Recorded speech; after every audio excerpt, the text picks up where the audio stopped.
What's up, guys? Welcome back to another video. As you guys can see by the title, popular YouTuber accused of kidnapping 2 women. Corey, what are you doing, my guy? What are you doing? Now, I don't really believe this. This will be a shocker for me. Me personally, I don't put nothing past nobody, but I just don't see Corey kidnapping two women. A woman though, why? Make sure y'all like, comment, subscribe, and go follow my other channel. Make sure you follow your girl on Instagram. Let's get into this video. Let's find out what's really going on. And the law and crime done took over this. Oh my God. A popular YouTuber once known for his family vlogging. Look, come down there. Come on.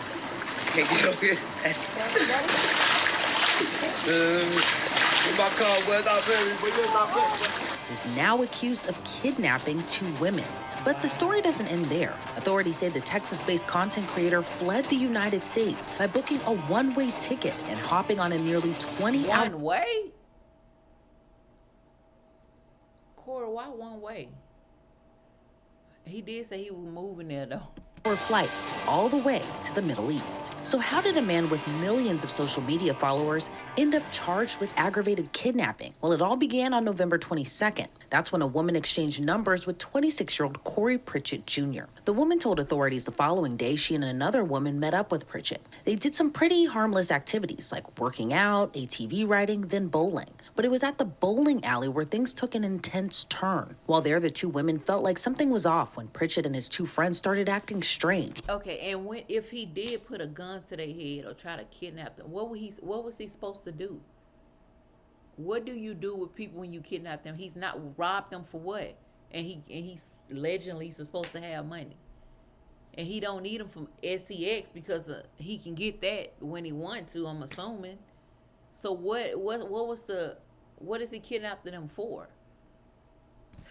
The women told police they were repeatedly looking around, seemed on edge, and were acting suspicious. The unnamed women told police they learned Pritchett and his friends were having issues with another group that was there at the bowling alley. So they reportedly told Pritchett if he continued acting that way, he should just leave with his friends. Pritchett in turn stepped out with his friends, but never returned, leaving the women behind. After some time, the women texted him because they left their stuff in his car. So he asked them to meet at the H-E-B grocery store parking lot to get their stuff back. When the 2 women showed up, he switched gears and offered to drive them home, and they said yes. But according to the women, Pritchett flipped the script once again. During that drive, he reportedly began acting erratically and skipped what was supposed to be the route to drop them off. The women say Pritchett claimed someone was after him and started making phone calls. Then Pritchett began driving at high speeds, going past 100 miles per hour. The women claim he pulled out a gold-colored handgun and started waving it around the sunroof while still driving erratically fast. Then What? Do you have a car? And do you have a clean driving record? Did you know you could pay as low? And began firing off rounds out of the car window. One of the women reportedly told Pritchett to take her back to her apartment and try to calm him down by asking him to pray with them. But he still continued driving crazy fast down Oh my God, Corey must have blowed on something. the I-10 highway. Pritchett then made a video call to a woman reportedly saved in his phone under future wife. He asked the woman on the call, if I had the perfect opportunity and was in the middle of nowhere where no one could hear them scream, should I just go ahead and do it? And the woman on the line reportedly responded, yes. For the women in Pritchett's car, though, they were seemingly in fear of their lives. The women told police that Pritchett told them, I'm gonna F y'all and then kill y'all. By this point, the women said they were texting one another during all of this, but authorities say Pritchett then started pointing the gun at them and took their phones away so they couldn't communicate with each other. According to oh my God, wait, what? Corey. See, now you finna ruin your career. Now you finna get a record. That's crazy, police, Pritchett y'all. then pulled off the highway onto the shoulder of I-10 near Sealy, Texas. Seemingly with a change of heart, he told the women to get out of his car, telling them this is your only opportunity. One of the women said she tried to get her phone back, but wasn't able to. Then Pritchett drove off, leaving them stranded on the side of the road at night. The women told police they spent more than an hour along the side of the highway before they were able to flag down a driver who called 911. But clues pieced together by investigators would help corroborate their story. One of the women had the Life 360 app on her phone, and screenshots, which included timestamps and the route they took, supported the victim's story of what happened. Pritchett was ID'd through his driver's license and social media pages. But when investigators reached out to him, his phone was no longer in service. Instead, they found out through TikTok that he was planning to move to Dubai. I moved to Dubai. The people just want to feel so good out here. My kids, listen. So I'm having more kids, right? Yo, maybe my boy was drunk or something. Like what? I mean, you swinging a gun around, dangerous. And Aiden, my kids are gonna be homeschooled, bro. It's getting real wicked in the United States. A lot of y'all not paying attention because a lot of y'all sleep, and the news outlets are not speaking on a lot of that's going on there. It's gonna get real over there. Y'all might. Yeah, it's getting real now. It's getting real now. That's crazy, Corey. Come on, I hope this man ain't do this. Think I'm lying? Y'all might think I'm just talking. Y'all seen other people probably saying it, but you know people don't believe until the hit the fan. That's one thing I noticed about most people in the United States. They want to party, live life, until it hit the fan and everybody, they want to scatter. No. But according to the FBI, they confirmed Pritchett bought a one-way ticket to Qatar on December 9th. A little more than 2 weeks later after buying that one-way plane ticket, Pritchett was officially charged on December 26th with 1 count of aggravated kidnapping. I want to give a huge thanks to you, our viewers, and our amazing sponsors like Upside. Upside is a super cool and free app that gets you cash back on daily essentials like gas, groceries, and restaurants. Whether it's a nice restaurant or a quick grab-and-go meal, I can use Upside for both. And guess what? I can use Upside to get cash back when I do. It's really so easy and simple. Or scan the QR code on your screen to be a ball. Let the show begin. Hashtag Houston, Texas. Let me show you how to take monsters down the hashtag smooth way. You see it says accused, right? Don't worry, LOL. I'm finna give you the details on here and in the court of law. They're gonna regret effing with me like...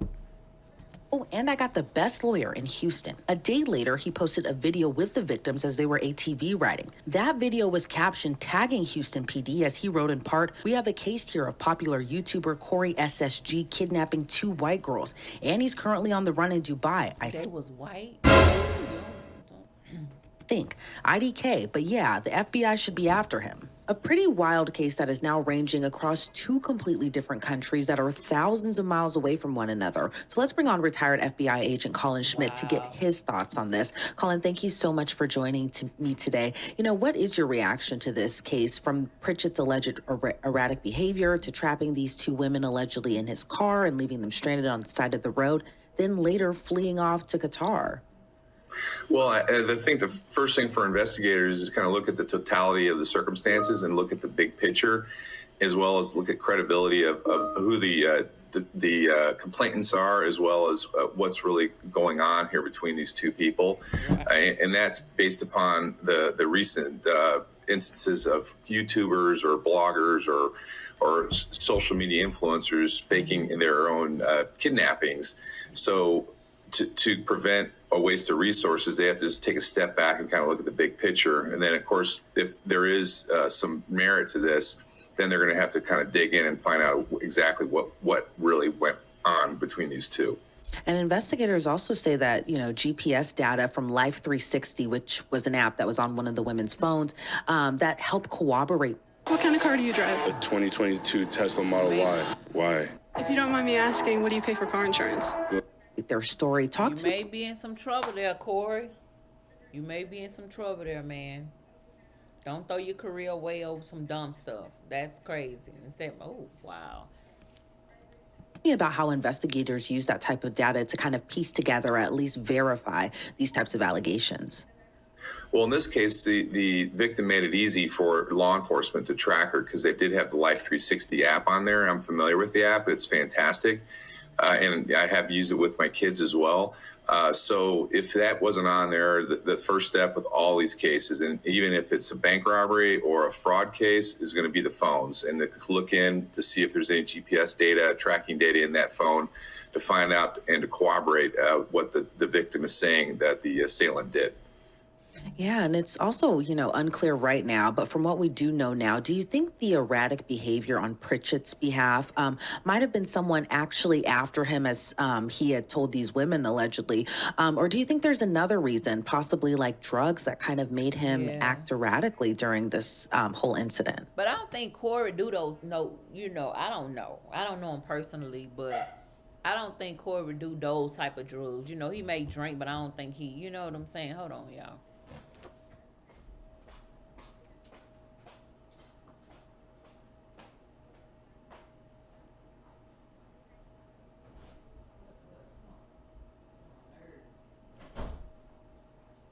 Go sit down. Trying to shoot me. You sitting up here looking all the damn no.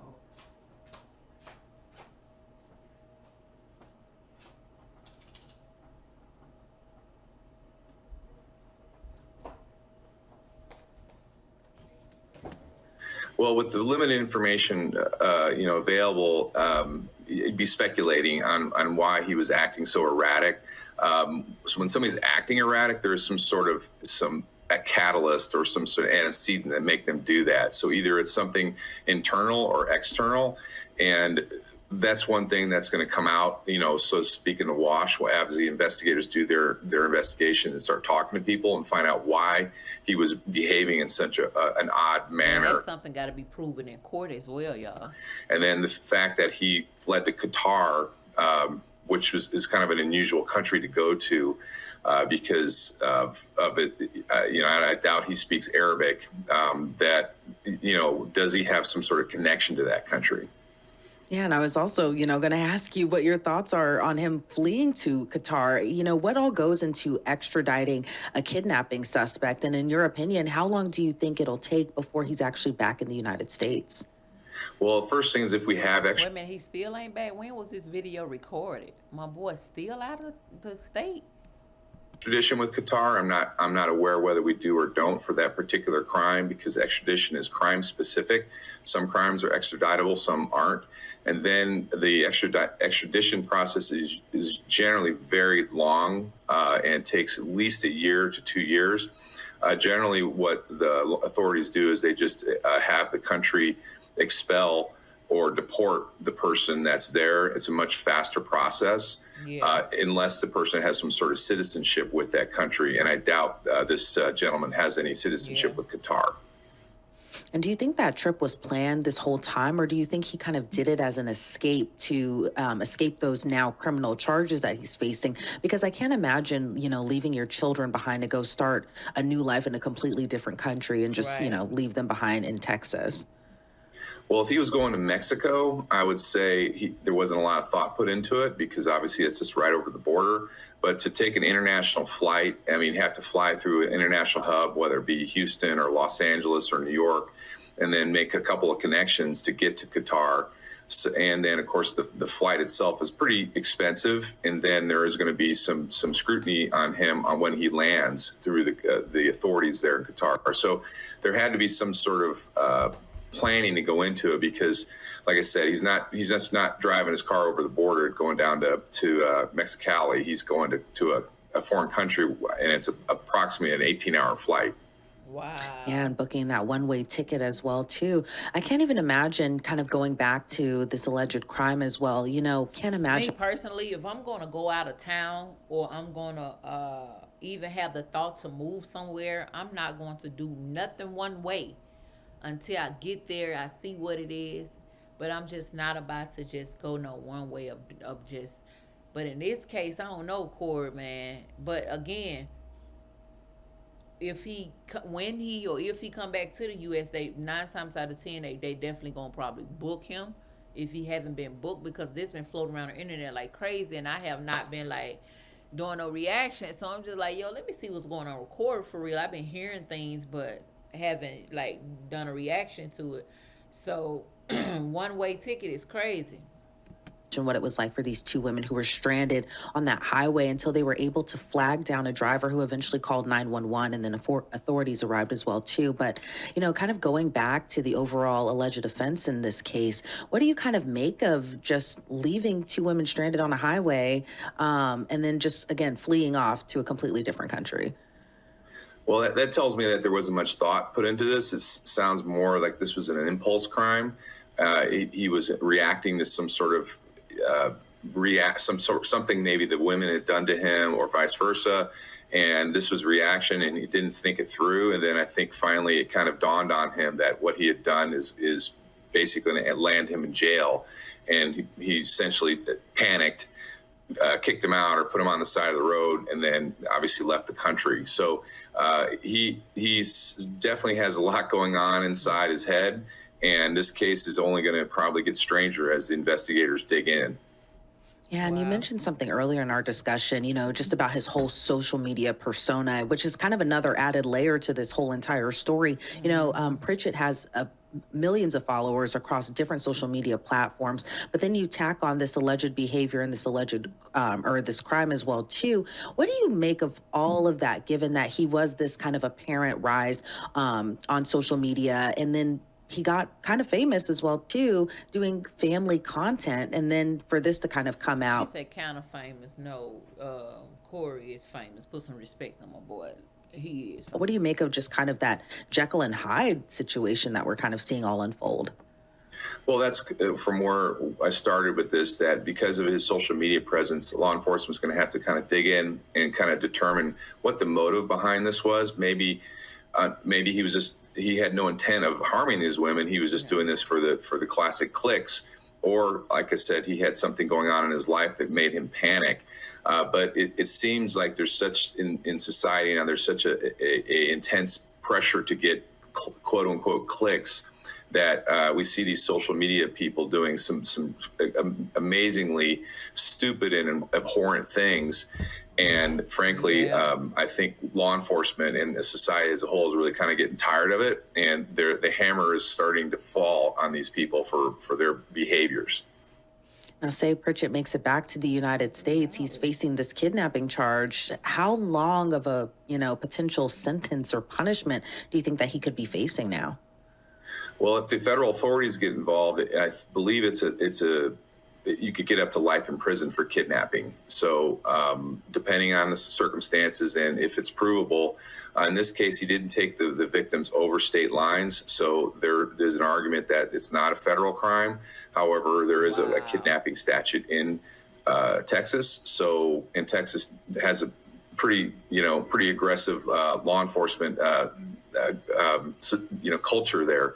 So he's going to be facing some jail time if it turns out that this was legitimate kidnapping and these women are willing to testify. So basically, dang, if they willing to testify, and then it's 2 against 1, so it's 2 females against 1, but wasn't nobody recording or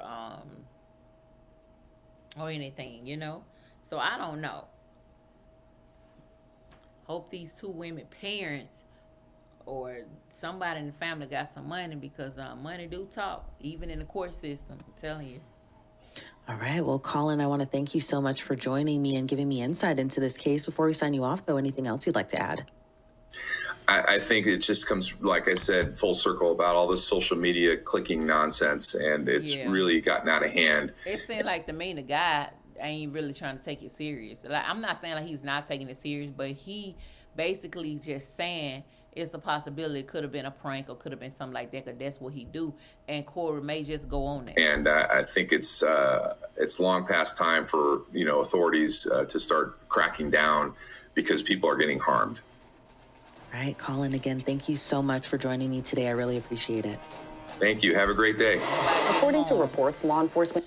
Make sure y'all like, comment, subscribe, and share this video. Y'all give me y'all intake of what y'all thought about this video. It's kind of crazy because Corey been going through a lot for 2024. He should have left his past behind. This is 2025, which we have to focus more on positive things and trying to do better. The man lost his wife last year for whatever they had going on throughout social media the whole entire year.